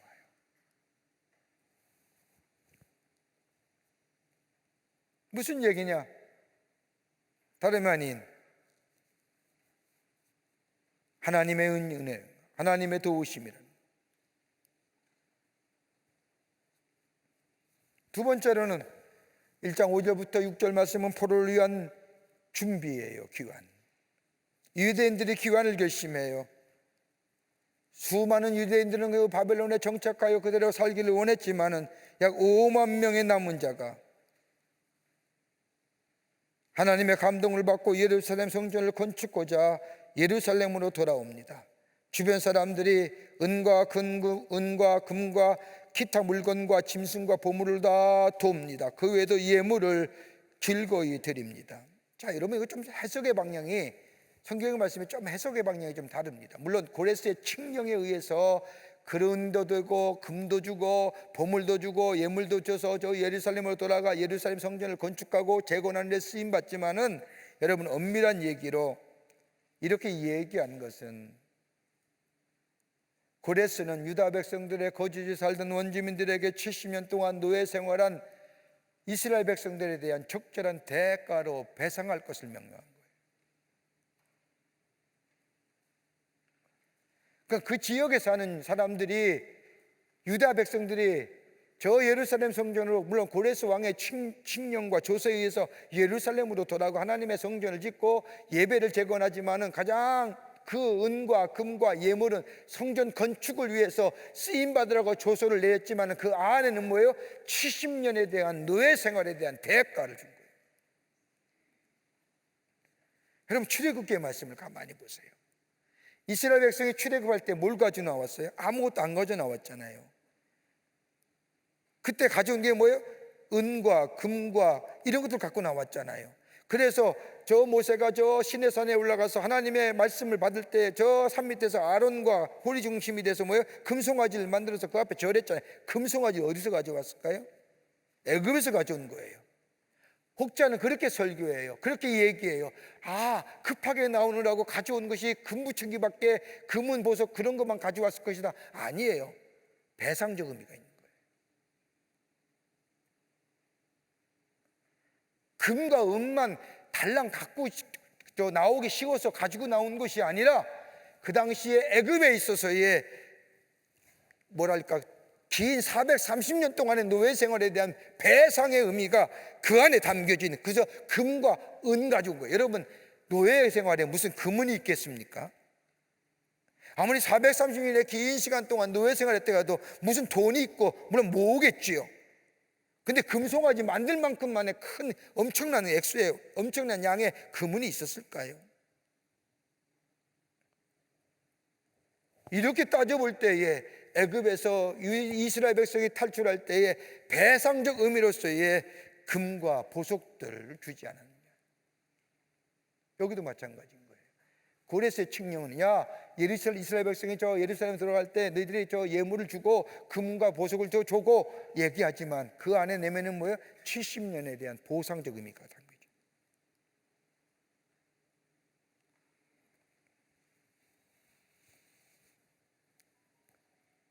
그리고 나서 뭐예요? 성전 그릇에 대한 명령이 나와요. 7절부터 11절 말씀이에요. 성전 그릇의 중요성을 얘기하는 거예요. 여러분, 성전 그릇의 중요성이 어떤 걸까요? 여러분, 우리가 역대하 25장의 말씀을 보면 솔로몬이 성전 그릇을 어떻게 만들어요? 정성껏 만들어요. 성전 기물을요. 금이 넘쳐났으니까요. 여러분, 역대하 25장 앞장서부터 예루살렘 성전을 지으면서 솔로몬 성전을 지을 때부터 시작된 그 솔로몬의 치적을 보면요, 금이 남아 돌았어요. 금은 보석에 넘쳐 흘렀어요. 그러기에 하나님의 성전에 제사 드릴 때에 성전 기구들을 금과 은으로 만들었어요. 그것도 모자라서 예루살렘 성전 질 때에 성전과 성전 양벽 속에 다 금과 은으로 덧칠을 해버렸어요. 여러분, 초토화됐다고 황폐화됐다는 게 그냥 저 아수르나 저 바벨론의 사람이 와서 예루살렘 성전을 무너뜨린 게 아니라 성전 사이에 솔로몬 시대에 금은 보석을 넣었다는 소문을 듣고 이 병사들이 예루살렘 성전의 그 벽 사이에 있는 금은을 탈취하기 위해서 성전의 벽을 쪼개어 가서 다 꺼내 가지고 갔기 때문에 성전이 총토화된 거예요. 그 흔적이 없어 사라진 거예요. 그러니까 여러분, 그냥 초토화된 게 아니라 금은을 빼서 가져가기 위해서 다 예루살렘 성전의 그 화려한 성전을 다 초토화만, 징으로 깨고 벽을 깨서 그 사이에 있는 금을 다 탈취해 갔다는 거예요. 그 가운데 성전의 기구들을 탈취해 가는 거예요. 여러분, 성전 재건에 있어서 성전 기구가 얼마나 중요해요? 당시에 피정복민의 신당에서 사용하던 비품을 가져와서 자신이 섬기는 신의 신당에다가 넣어두고 보관하는 게, 여러분 성경 말씀을 보세요. 저 사무엘의 말씀을 보면 엘리의 제사장 아들이 홈니와 비느하스가 블레셋과의 전쟁에서 나가서 복궤를 빼앗기잖아요. 근데 복궤가 어디 있었어요? 어디 있었어요? 블레셋의 신들이 있는 신당에 들어간 거예요. 그 자고 나니까 여호와 블레셋의 신전에 있는 신당들이 다 엎질러서 깨져버렸잖아요. 뭘 얘기하냐면요, 내가 상대적으로 우월성을 얘기하는 거예요. 우리 신이 니들보다 더 위대하다는 거예요. 그래서 성전의 기구들을 가져오게 돼, 성전을 파괴하고 성전의 기물들을 다 가져와서 자신의 신당 안에 넣는 거예요. 그게 이 때만이 아니라 그 전부터 있었다.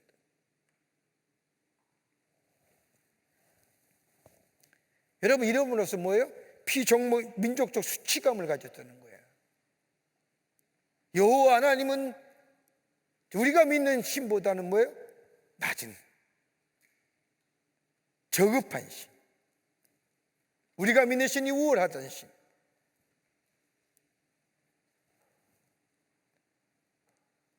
근데 고레스가 뭐라고요? 성전 기구들을 가져가라는 거예요. 원래의 위치로 놓으라는 거예요.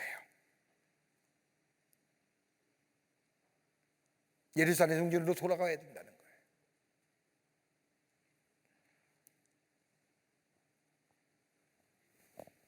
그래서 느부갓네살이 저 예루살렘에서 성전을 파괴할 때 가져왔던 그릇들을, 성전 기명들을 다 꺼내옵니다.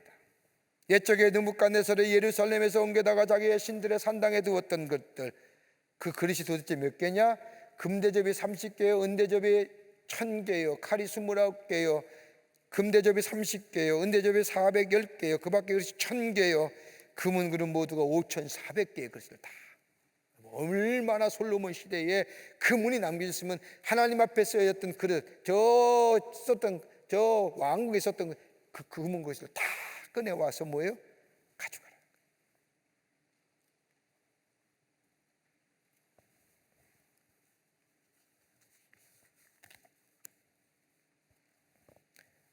이렇게 시작된 저 이스라엘 백성의 저 예루살렘으로서의 귀환은 2장에 와서 뭐 나오느냐?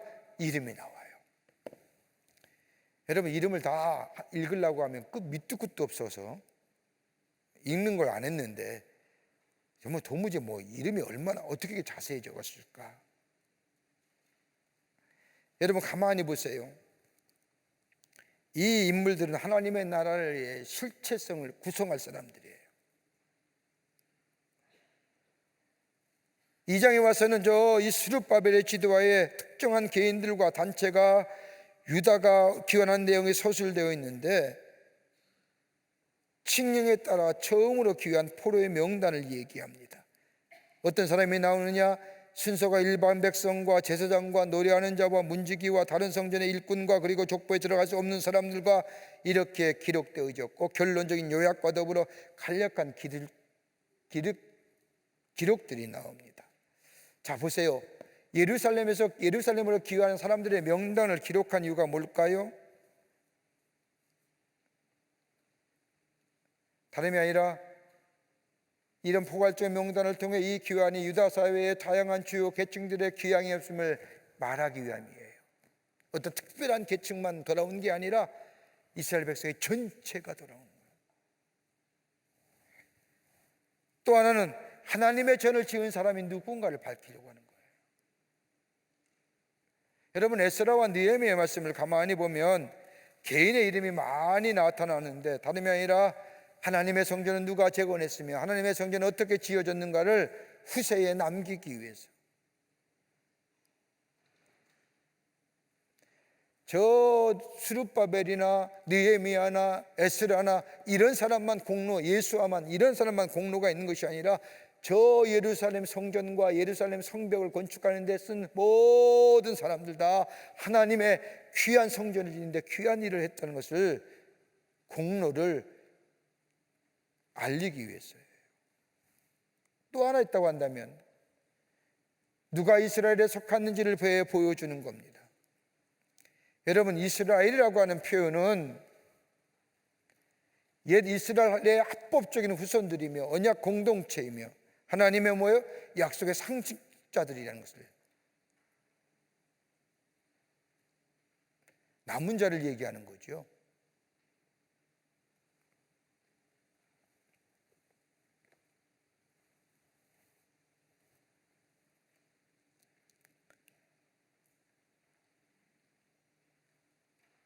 여러분, 수많은 사람이 살았는데 5만 명 돌아왔잖아요.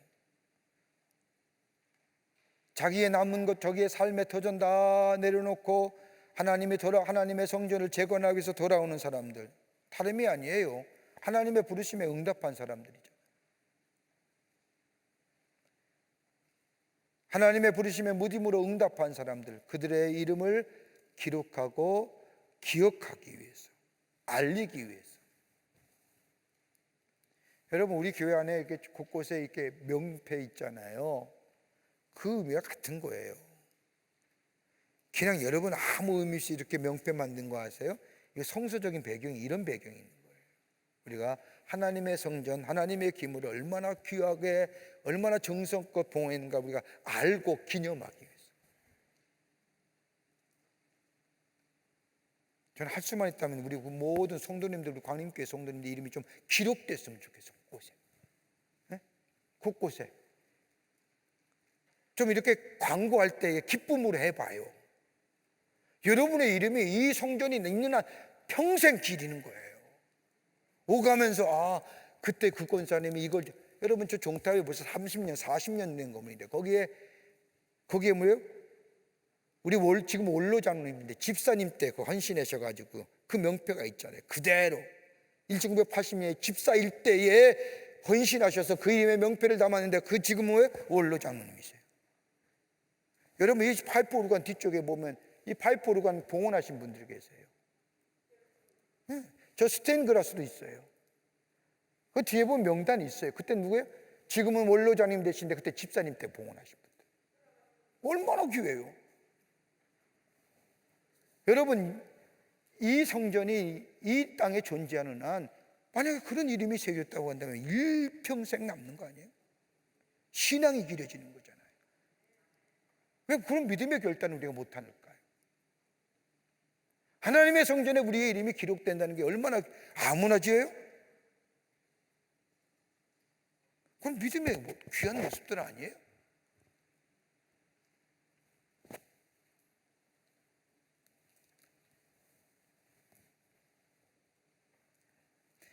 2장 1절부터 35절까지는 뭐가 나오냐면 지도자들과 일반 백성의 명단이 나옵니다. 출애굽 당시 모세가 이스라엘 백성을 이끌고 인도한 것처럼 누가요? 스룹바벨과 예수아가 첫 번째 1차 기환에, 스룹바벨은 뭐예요? 다윗의 가문의 후손이에요. 예수아는 뭐예요? 제사장이에요. 보세요. 예수아는 제사장이고 저 스룹바벨은 뭐예요? 다윗의 가문이에요. 여러분, 하나님께서 다윗에게 약속한 게 뭐예요? 너 위에서, 너희 혈통에서 이스라엘을 다스리는 위가 결코, 이스라엘 위가 끊어지지 않겠다고 약속하셨잖아요. 스룹바벨과 다윗의 가문의 후예인 스룹바벨과 제사장인 이스라엘 제사장 예수아가 처음으로 저 바벨론에서 이스라엘 백성을 이끌고 예루살렘으로 돌아옵니다. 그 인원수가 3절부터 20절까지 기록되어 있어요. 자, 가만 보세요. 여기 보면 뭐라고 나와요? 바로스 자손의 이름이 몇 명, 스바냐, 아라, 마합, 뭐 이렇게 자손의 이름이 쭉 제너레이션에, 가문의 이름이 나오면서 그 가문의 몇 명이, 그 가문의 몇 명이, 수십만 명이 포로로 사는 가운데 저 바로스 자손은 2172명이, 저 스바냐 자손은 372명이 뭘 먹일까요? 생각해 보세요. 70년의 포로예요. 가문, 계보 다 잊어버렸죠.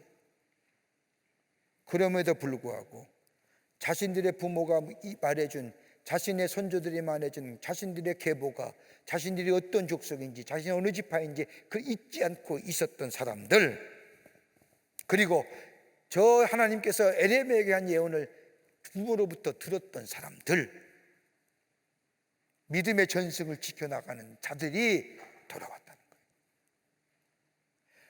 그냥 돌아온 게 아니에요. 믿음이 있는 자만이 돌아온 거예요.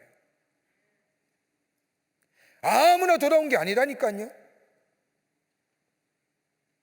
내가 살던 내 땅, 비록 이것이 바벨론 땅이고 가나안 땅, 하나님의 약속의 땅은 아니다 할지라도 여기에 내 삶의 터전이 있고 내 삶의 모든 것이 있는데 이거 포기하기 쉽지 않다라고, 못한다는 사람은 남아있는 사람이고, 그러나 하나님의 약속, 하나님의 언약, 우리 조상들이 얘기했던 것들, 하나님의 계보, 예언의 말씀, 이거 마음에 새긴 사람이 돌아온 게 5만 명이라.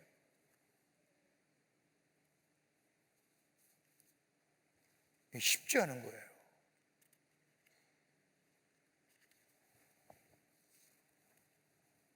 그러기에 믿음의 귀한 인물들의 귀한 자 명단을 첫머리에 올린 거예요. 자, 왜 제너레이션, 족보를 얘기하면서 족보에 대한 인원수를 얘기했느냐? 야, 족보가 어떤 족보냐? 우리 하나님이, 우리 자손이 어느 지파에, 어느 족속에, 어느 그 잊지 않는 자예요. 자기의 정체성을 잊어버리지 않는 자예요. 하나님의 자녀의 믿음의 정체성을 잊지 않는 자예요. 그리고 예언의 약속의 말씀을, 그러기에 여러분 중요한 게 뭐냐면요, 전승이라고 하는 거예요. 오랄 트레디션, 구전으로도 얘기하는 거예요. 그 잊지 않은 자만이 돌아왔기에 포로 귀환 자에 천명되는 거예요. 아, 쟤들은 하나님의 거룩한 나라에 족보하는 자예요.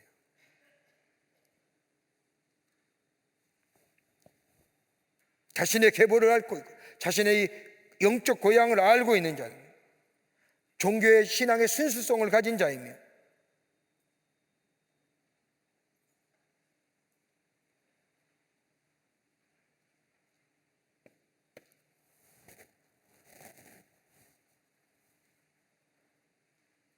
저도 지금 저희 아버님 고향이 평안북도 선천이거든요. 전 선천을 몰라요. 알 수도 없지요. 근데 분명한 사실은요, 제가 한국 교회사를 이렇게 공부해 보니까 우리 기독교가 어디서 들어왔냐면 중국을 통해서 신의주, 정주, 선천, 평양 이렇게 들어왔거든요. 그러니까 신의주, 정주, 선천, 이게 뭐 제2의 예루살렘이라고 그랬어요, 옛날에요. 지금도요, 북한에 있는 기독교인 가운데, 어머니 분 가운데 당신은 기독교인입니까? 예, 기독교인입니다. 그러면 어디 기독교인입니까? 두 갈래거든요. 저 함경북도를 통해서 함경남도를 해서 이렇게 넘어오는 길을 하고 신의주와 피지를 통해서 정주와 선천을 통해서 평양으로 내려오는 이 두 갈래의 기독교의 전례가 있었어요, 옛날에는요. 근데 가장 순수한 신앙의 혈통이 어디냐?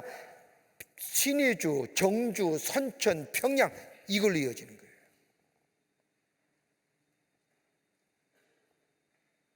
이 라인에 서 있는 사람들은요, 정말로 순교 많이 했던 사람이에요. 우리 대부분 한국 기독교의 초기 기독교 역사의 가장 중심에 서서 이 한국 교회의 성장과 부흥과 선교의 역할을 줬던 게 뭐예요? 이 라인에서 넘어온 사람들이에요. 이스라엘 백성도 똑같은 거예요.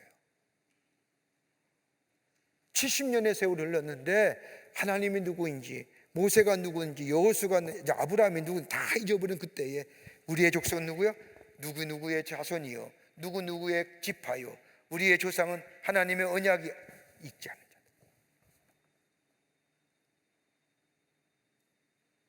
여러분, 우리가 그런 믿음이 있는지, 내가 정체성을 갖는, 내 믿음의 정체성을 갖고 있는지. 하나님 나라의 백성이요, 지금 신약에 있어요. 바울이 하나님의 백성이요, 하나님 나라의 백성이요, 왕 같은 제사장이요.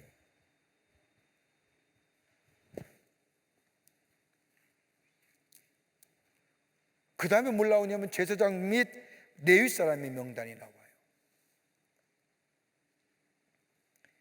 앞에는 저 자신의 조상과 자신의 역사를 잊어버리게 하는 사람들의 이름이 나오고, 그 다음에 뭐요? 레위사장과 레위 사람의 명단은 왜 나올까요?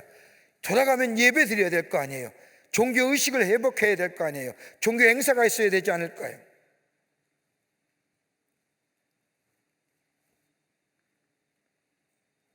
그러면서 뭐예요? 그 뒤에 보면 제사장인과 더불어 제사의 업무를 도왔던 사람, 찬양대 역할을 했던 사람, 성전 문지기 역할을 했던 사람 쭉 세분해서 저들이 돌아온 이름을 기록하고 있는데, 가계별수로 나와요. 예수와의 집 여다의 자손 973명이요, 임멜의 자손은 1052명이요, 바스불의 자손은 1247명이요, 하렘의 자손은 1017명이요. 그 다음에 레위인들 뭐예요? 노래하는 자는 노래하는 자들 아삽의 자손은 128명이요, 문지기 출신의 살롬과 아델과 달문과 악굽과 하디다와 소베의 자손은 139명이요. 하나님의 성전을 짓는데 필요한 사람들, 제사를 드릴 때 필요한 사람들, 하나님의 성전을 짓는데 문지기가 있어야 되고 찬양대가 있어야 되고, 그리고 성전에서 봉사하는 사람이 있어야 되고. 그 다음에 뭐 나오냐면 2장 43절과 58절까지에서는 성전 봉사자인 느디딤 사람과 솔로몬 신하의 자손이 나와요. 여러분, 엄밀하게 얘기하면 여기에 느디님 사람들과 솔로몬의 신하는 엄밀한 의미에서 뭐예요? 이스라엘 혈통이라 볼 수 없는 거예요. 그럼에도 불구하고 여기에 포로기관의 명단을 넣은 이유가 어떤 거예요? 하나님은 모든 믿는 자들이 하나님이에요.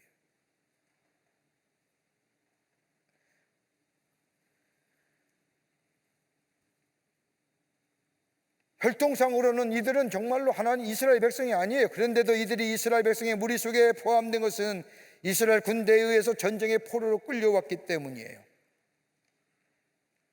이들은 느비드 사람이란과 솔로몬은 신복이라고 부르며 성전 봉사와 더불어 궁궐에 일을 하게 됐는데, 이들이 예루살렘이 멸망하고 이스라엘 멸망함과 동시에 이들이 같이 함께 저 바벨론과 아시리아로 넘어갔을 때에 그들이 같이 함께 포로 생활했고 저들이 함께 돌아오게 했다는 거예요. 그 숫자가 어디예요? 리비딘 가게의 사람들이 쭉 나와요. 솔로몬 신하의 수사 중에 귀환한 가게들이 그 다음에 나와요. 그 다음에 2장 59절부터 63절의 말씀을 보면 계보가 불분명한 사람들의 명단이 나와요. 계보를 알지 못하는 사람, 어떠한 이유에서 그의 족보가 알지 못하고 계보가 빠졌는지 알 수 없지만은 우리가 쉽게 이해할 수 있는 것이 뭐냐? 저 양반들 바벨론에 살면서 이방인 여인들과 결혼하든지 아니면 바벨론 여인들과 결혼해서 그들의 족보에 순수한 혈통에서 빠진 사람들, 그럼에도 불구하고 그들이 함께 더불어 저 스룹바벨과 함께 예수와 함께 예루살렘에 돌아와 성전 재건과 성전 건축에 힘썼던 사람들의 명단들. 그러니까 혈통상으로 순수하지 못한 거죠. 그러니까 뭐예요? 옛날에는 이스라엘 백성 유다의 애들은 뭐예요? 이방인들과 결혼하면 혈통에서 뺐잖아요. 그러니까 사마리아 지역이 그런 거 아니에요? 사마리아 여인들, 사마리아 직원들, 유대인 외에 사마리아 사람들이 섬기는 신이 다르고요, 유대인들이 섬기는 장소가, 하나님이 섬기는 장소가 다르잖아요. 그림신산에 섬겼고 예루살렘에 섬겼고.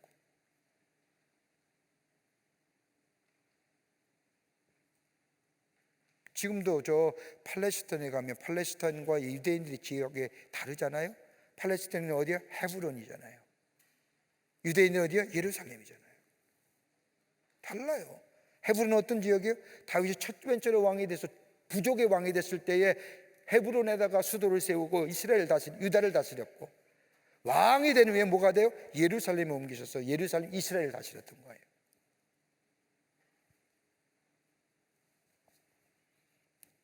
계보가 불분명한 사람은 뭐예요?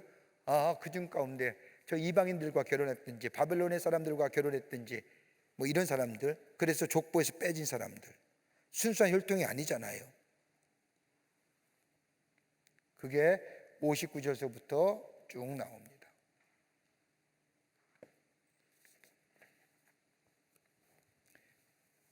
그러면서 2장 64절과 70절의 말씀을 보면 기환자의 재산의 학계가 쭉 나와요.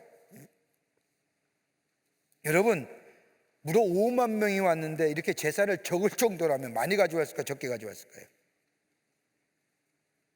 5만 명이 가져왔는데 이 문서에 적을 만한 재산이라고 한다면 적은 거예요, 많은 거예요? 일구 얘기예요, 일구. 적은 거지. 적은 거지. 여기 보세요. 온 회중의 합계가 42,360명이요 그 외에 남종과 여종의 7,337명이요 노래하는 자가 200명이요 마을이 736마리요 노새가 245마리요 낙타가 435마리요 나귀가 6,720마리요. 여러분 보세요. 이게 5만 명의 재산이에요. 이것 끌고 와서 하나님의 성전을 세우는 거예요. 하나님의 성전, 예루살렘 성전을 세운다는 거예요. 그러기에 돈 없지요. 여러분 처음에 왔을 때 주변의 나라들 예루살렘 이스라엘 백성만 떡하니 저 예루살렘에 들어간 게 아니라 이미 가나안 족속들이, 여러분 우리가 지난주에 모세 출애굽기 말씀을 보면 여부수 속, 헷족 속, 브리스 속 그 가나안 족속이 있는 그 땅에 이스라엘 백성이 가는 거 아니에요. 그 땅이 다 정복되었던 그 땅이지만은, 페르시아에 정복되었지만 그들의 남아있는 그 원주민들이 있는 땅에 이스라엘 백성이 가서 다시 이건 우리 땅이요 예루살렘 성전을 세우고 예루살렘 성곽을 세우는데 얼마나 방해거리가 많았겠어요. 안 그럴까요?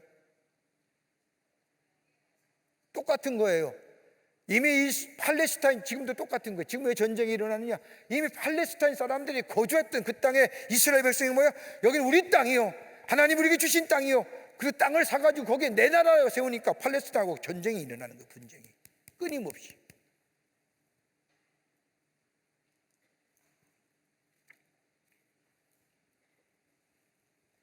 얼마 되지 않는 돈 가지고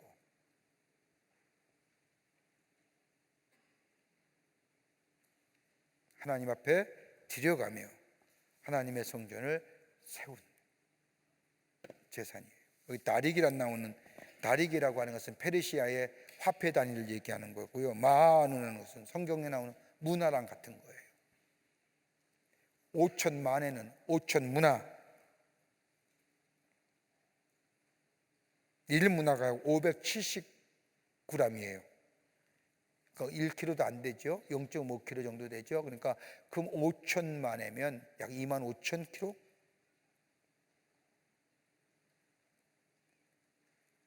이거 받고, 이게 뭐예요? 70년간의 포로 생활에 5만 명이 받은 뭐랄까요? 보상금? 그거 가지고 온 거예요.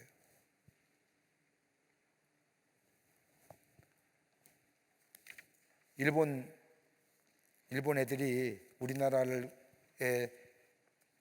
있으면서 가져간 돈에 비하면 저렇게 배상해서는 안 돼요. 나 몰라라 하는 것도 안 돼요. 용서는 하되 잊지는 말아야죠. 오늘 여기까지 하겠습니다. 요절 1장 1절부터 3절 말씀까지, 1장 1절부터 3절 말씀까지입니다. 아까 말씀 안 드렸는데 성경 암송하면 이렇게 우리 여선교회에서 정성껏 귀한 암송 선물 준비해 주시고요, 목회연구원에서 여러분 암송하는 거 사진 잘 찍어서 이렇게 평생에 남을 만한 액자로 만들어 드립니다. 다음 주 요절은 오늘 에스라서 1장 1절부터 3절까지의 말씀입니다. 기도하시겠습니다. 오늘도 날씨가 불편한 가운데서도 저희들의 걸음을 하나님의 귀한 전에 오게 하여 주셔서 하나님의 말씀을 배울 수 있게 하심에 감사를 드립니다. 복된 시간, 은혜로운 시간, 우리의 마음속에 새로운 결단과 하나님의 놀라운 역사를 경험하는 시간으로 삼아 주시옵소서. 돌아갑니다. 돌아가는 걸음에 함께 해주시고, 특별히 하나님 앞에 나오며 귀한 예물 드린 손길들이 있습니다. 기억하시고 저들의 귀한 정성 기쁘게 받으시사 하나님 나라의 귀하게 쓰임받게 하시며, 저들의 삶 속에 형용할 수 없는 하나님의 은혜와 축복이 임하게 하여 주시옵소서. 다시 말다다까지 주의 의로운 장중에 붙잡아 주시옵기를 원하오면서 예수님의 이름으로 기도하옵나이다. 아멘. 하늘에 계신 우리 아버지여, 이름이 거룩히 여김을 받으시오며 나라야 임하옵시며 뜻이 하늘에서 이루어진 것 같이 땅에서도 이루어지이다. 오늘날 우리에게 일용할 양식을 주옵시고, 우리가 우리에게 죄 지은 자를 사하여 준 것 같이 우리의 죄를 사하여 주옵시고,